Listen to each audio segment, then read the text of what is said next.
నమస్కారం. ఈరోజు దేశ ప్రజలందరికీ 76వ గణతంత్ర దినోత్సవ శుభాకాంక్షలు తెలియజేస్తూ భారతదేశానికి స్వాతంత్రం తెచ్చినటువంటి పార్టీ కాంగ్రెస్ పార్టీ. దేశం కోసం స్వాతంత్రం కోసం 10 సంవత్సరాలు జైలు జీవితం గడిపినటువంటి మొట్టమొదటి ప్రధాని జవహర్ లాల్ నెహ్రూ కాంగ్రెస్ పార్టీ. ఈ దేశంలో బడుగు బలహీన వర్గాలకు, బీసీ, ఎస్సీ, ఎస్టీ, మైనార్టీలకు, నిరుపేదలకు భూములు అనుకోండి, బ్యాంకు ఖాతాలు అనుకోండి, ఇట్లాంటి అన్ని అంశాలను చేకూర్చినటువంటి ఇందిరమ్మ కాంగ్రెస్ పార్టీ. ఈ దేశానికి టెక్నాలజీని, కంప్యూటర్ లాంటి, మొబైల్స్ లాంటి వాటిని పరిచయం చేసినటువంటి పార్టీ కాంగ్రెస్ పార్టీ.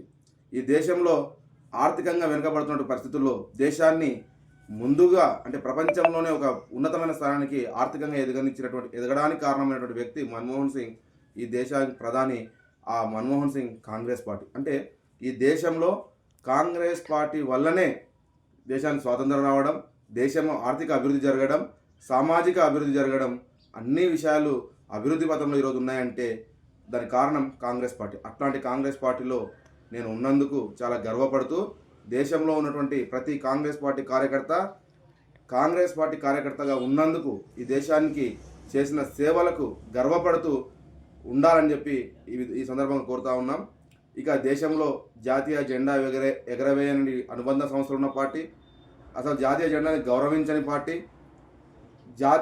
దేశంలో రాజ్యాంగాన్ని అమలు చేయకుండా ఇబ్బంది పెడుతున్నటువంటి పార్టీల గురించి నేను మాట్లాడను. ఎందుకంటే ఈరోజు 76వ గణతంత్ర దినోత్సవ శుభాకాంక్షలు తెలియజేస్తున్నాం కాబట్టి ఈ శుభ సందర్భంలో అట్లాంటి పార్టీల గురించి మాట్లాడకుండా ఈ దేశం రాజ్యాంగాన్ని తూచా తప్పకుండా అమలు చేసినటువంటి ప్రధానులు ఉన్నటువంటి పార్టీ ఏదంటే అది కాంగ్రెస్ పార్టీ. కాబట్టి ఈ శుభ సందర్భంగా మరొకసారి దేశ ప్రజలందరికీ గణతంత్ర దినోత్సవ శుభాకాంక్షలు తెలియజేస్తూ, కాంగ్రెస్ పార్టీ కార్యకర్తగా ఉన్న ప్రతి ఒక్కరూ ఈ దేశ స్వాతంత్రంలో భాగస్వాములుగానే ఉన్నట్టుగా గర్వపడాలని చెప్పి కోరుతూ, కాంగ్రెస్ పార్టీ ఈ దేశ వెన్నెముకగా ఉంటుంది.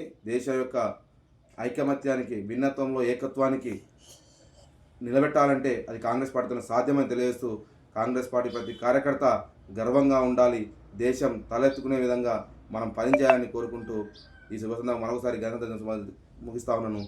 జై హింద్, జై భారత్, జై కాంగ్రెస్.